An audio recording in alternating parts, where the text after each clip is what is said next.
देखिए, कहते हैं कि पानी का कोई रंग नहीं होता, पर पानी रंग और रंगत दोनों बदल सकता है। नमस्कार, लगातार चर्चाओं का दौर जारी है और आज हम बात करेंगे बेहद महत्वपूर्ण मुद्दे यानी कि पानी की समस्याओं पर, क्योंकि गर्मी के दिन हाल ही में शुरू हुए हैं और लोग अभी से पानी की समस्या से जूझ रहे हैं।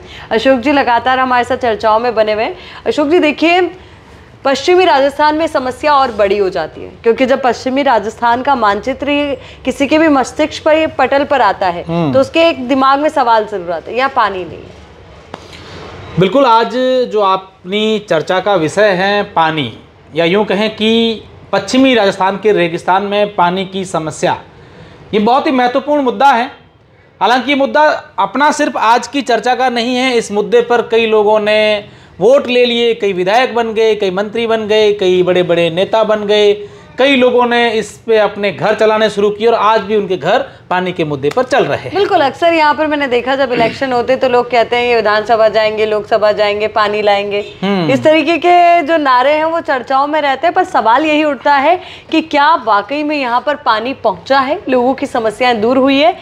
देखिए, मैं आपको इसका एक उदाहरण समझाता हूँ, हमारे दर्शकों को बताते हैं कि वर्ष 2017 की मैं बात कर रहा हूँ, जब से मेरी 17 या 18 होगा, पत्रकारिता की शुरुआत हुई थी। मैं पत्रकारिता के क्षेत्र में नया कदम रखा था। हालांकि उस समय इतना एक्टिव नहीं था। 2020 के बाद 21 के बाद पत्रकारिता के क्षेत्र में एक्टिव रूप से आया। लेकिन जब मैं गया था यहाँ से करीब अपन जहाँ से अभी चर्चा कर रहे हैं, बाड़मेर जिला मुख्यालय से करीब आप मान के चलो कि 100-125 किलोमीटर दूर एक गाँव है रोहिड़ी। रोहिड़ी गाँव के अंदर हम, वही जहाँ के धोरे बहुत फेमस हैं। हाँ। वहाँ रोहिड़ी के अंदर गए, गांव के थोड़ा दूर अंदर ठेठ दूर तक एक तालाब है। उस समय उस तालाब को वो तालाब की मान्यता थी कि तालाब हमेशा से पानी में भरा रहता था, लेकिन कुछ कारणों से, बारिश नहीं होने के कारण, पानी नहीं आने के कारण, अन्य कारणों से उसमें पानी था नहीं। हम वहाँ गए तो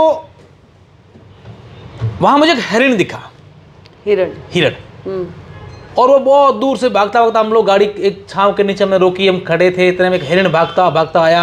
वो आते उस जैसे ही उस तालाब के अंदर गया, इधर उधर ढूंढा, पानी कहीं दिखा नहीं, वहीं मूर्छित होकर गिर गया। आप सोचिए कि वो हिरण कितनी उम्मीद के साथ दूर से आया कि भी चलो उसमें तालाब में जाऊंगा, वहाँ पानी पीऊंगा तो कुछ मेरा गलत तर होगा और फिर मैं आगे की जो अपना चाहता हो जाए। लेकिन वो इतनी उम्मीद से है, वहाँ पानी था ही नहीं। हम भागते हमारे पास जो पानी था, पानी की बोतल थी हमारी गाड़ी में, लेते मैं वहाँ गया। भागते उस हिरण को मैं से हाथ में रख करके पानी डाला और हिरण के जो मूर्छित था उसके मुंह पर रखा। तो जैसे उसने पानी 1-2 बार मुंह में गया, उसने पानी पिया और जैसे ही वो थोड़ा बहुत पानी उसके पेट के अंदर गया, थोड़ा सा होश आया और वहाँ से भाग गया। अब इस बात से अंदाज़ा लगा सकते हैं कि हरिण है जो ऐसे प्राणी हैं जो बोल नहीं सकते हैं। गोवंश हो गए, हिरण हो गए और भी जो पशु पक्षी हो गए, उनके लिए कितनी बड़ी विकट समस्या होगी। मैं ये बात इसलिए जोड़ रहा हूँ कि हम इंसानों पर बाद में आएंगे। इंसान तो पानी की समस्या से जूझ रहे हैं, और अगर कई बार ऐसा तो होता है कि भाई आज के ज़माने में लोगों के पास पैसे भी है तो पानी कहीं से खरीद भी सकते हैं, टैंकर डलवा दिया, पैसे लगे तो लगे, ये भी हो गया। लेकिन समस्या जो बड़ी है वो कहीं ना कहीं पशु पक्षियों के लिए है, और वो समस्या जस की तस आज की तारीख में भी बनी हुई है।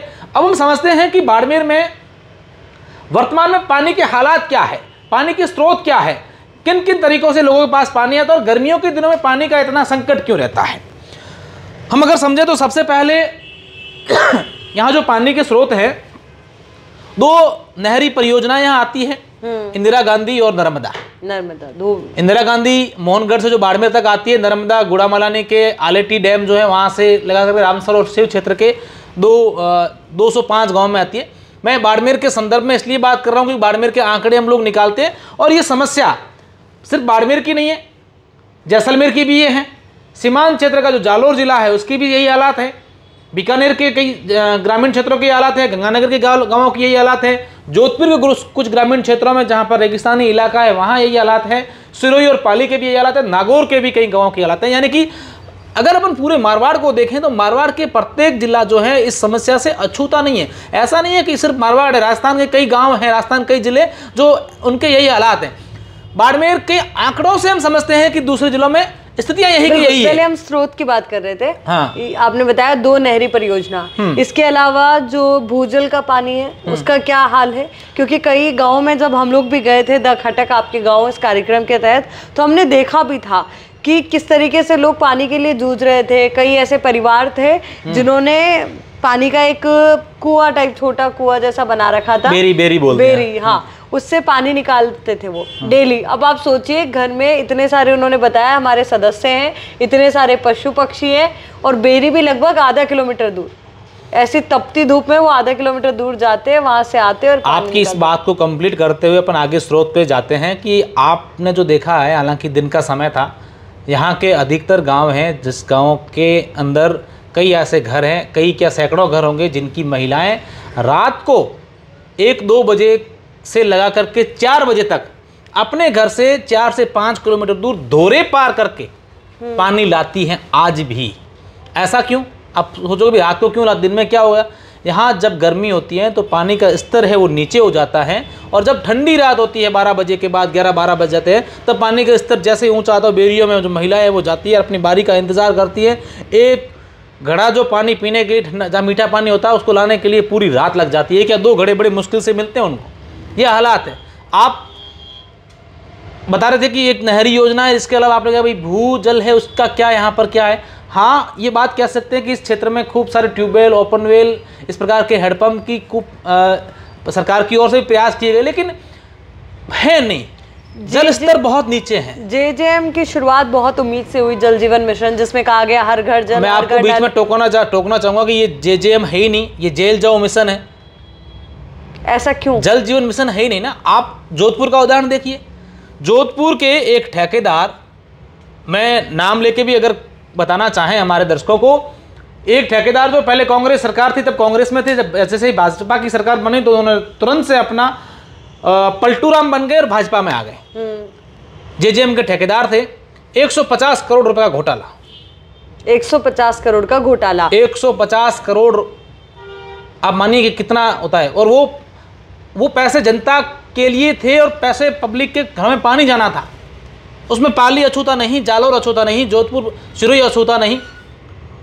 पाइप लगने थे, जहां पर पाइप के टेंडर पास हो गए, पैसे उठ गए, लेकिन पानी आया नहीं। बाड़मेर में यही हालात हैं। क्योंकि आपको जानकारी होगी कि कोशिश और कवायद यही थी सरकार की कि 2024 तक ये पूरा जो कामकाज है वो खत्म हो जाना चाहिए था, हर घर तक जल, हर घर तक नल पहुंच जाना था। पर ऐसा कहीं नहीं हुआ। कई सीमांत गांवों में हम लोग पहुंचे, लोगों ने बताया कि पानी की कितनी ज्यादा समस्या है, और कई तो ऐसे लोग थे जिनकी आमदनी भी नहीं थी, इतना खर्चा उन्हें पानी पर करना पड़ रहा था। देखिए आयुषी, अपन इस बात को ऐसे समझ सकते हैं कि इस क्षेत्र के जो लोग हैं, ग्रामीण क्षेत्रों में जो लोग रहते हैं, उनका जो प्रमुख आमदनी का उनके साधन है वो उनके पशु है, पशुपालक हैं या किसान हैं। वो भेड़ बकरियां पालते हैं, उनको साल भर चराते हैं, फिर उनसे जो दूध बेचते हैं, उनका ऊन बेचते हैं, छोटे छोटे बकरों को बेचते हैं, भेड़ों को बेचते हैं, तो उनसे उनका घर चलता है।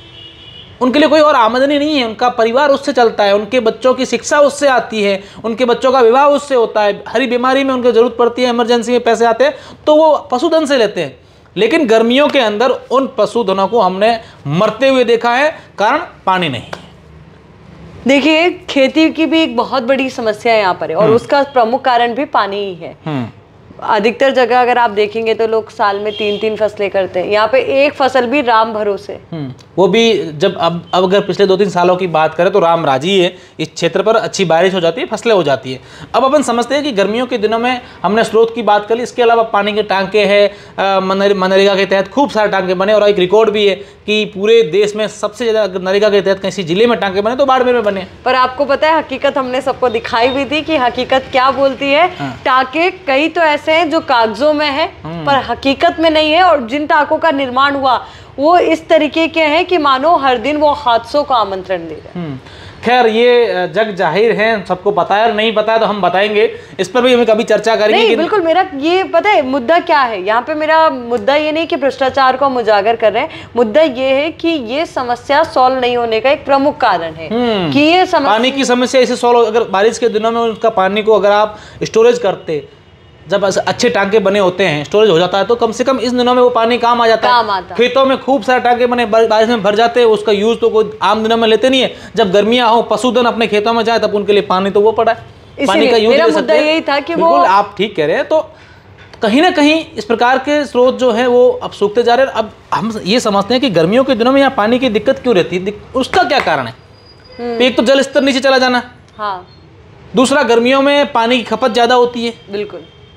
अब इसके साथ साथ यहाँ जो 2 नहरी परियोजनाओं का पानी आता है, इंदिरा गांधी और ये नर्मदा का, इन नहरों के अंदर नहरबंदी हो जाती है अप्रैल और मई के अंदर। अभी भी मैंने सुना 25 मार्च से नहरबंदी है। मई और अप्रैल जो है, हाँ 25 मार्च से अप्रैल और मई, ये 2 महीने भयंकर गर्मी का सीजन स्टार्ट होता है। और पंजाब में जब जहाँ से नहरें आती है वहाँ उनके नहरों का जो मरम्मत का कार्य होता है वो शुरू हो जाता है, क्योंकि वहाँ पर तो खूब सारा पानी है। और जब फसलों का सीज़न होता है वो सर्दियों के दिनों में होता है। अब गर्मियों के दिनों में इतना कोई होता नहीं है, खेती होती नहीं, तो वो बंद होता है। और ऐसे में नहरबंदी हो जाना और पानी की दिक्कत हो जाना तो एक बड़ी समस्या है।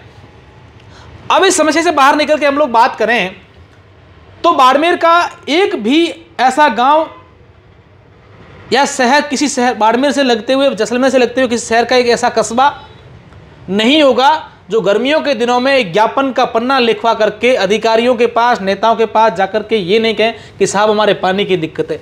मैं यकीन के साथ कह सकता हूं कि एक भी ऐसा गांव नहीं है, एक भी ऐसा कस्बा नहीं है जिनके लोगों को पानी की समस्या नहीं है। वो लोग जाते हैं। हाँ, हम हर बार किसी को कोस नहीं सकते कि वो कोई काम नहीं करता, करते भी हर संभव प्रयास करते हैं। जिला प्रशासन को वैकल्पिक व्यवस्था की जाए, पानी के टैंकर जो होते हैं, अलग से नलकूप लगे होते हैं, उन नलकूपों से व्यवस्था करते हैं। पानी का जो स्टोरेज वो सारे भर देते हैं जब नहरबंदी होती है, उससे वो व्यवस्थाएं करते हैं, लेकिन वो व्यवस्थाएं पूरी नहीं होती है।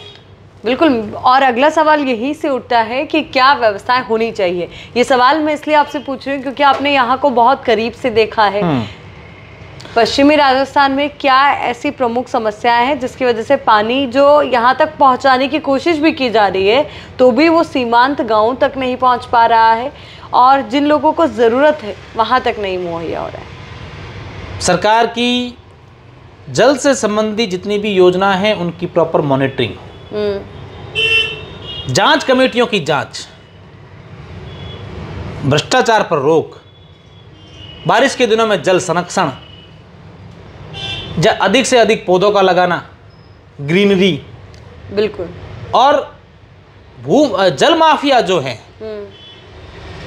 जो पानी को बेचते हैं या फिर बीच में से उनको निकाल करके पानी जब पीने के लिए उन पर उससे खेती कर लेते हैं, उन पर अंकुश जब लगने शुरू हो जाएंगे तब कहीं ना कहीं, और इसमें जब तक पब्लिक खुद अवेयर नहीं होगी तब तक सिर्फ प्रशासन कुछ नहीं कर पाएगा, विभाग कुछ नहीं कर पाएगा या सरकार कुछ नहीं कर पाएगी। बिल्कुल। इसी से जुड़ा एक किस्सा मुझे याद आता है, क्योंकि जब हम लोग गांव के तरफ निकले थे तब हमने देखा, एक गांव में हमने देखा कि नरेगा के तहत नाड़ी का निर्माण हुआ है।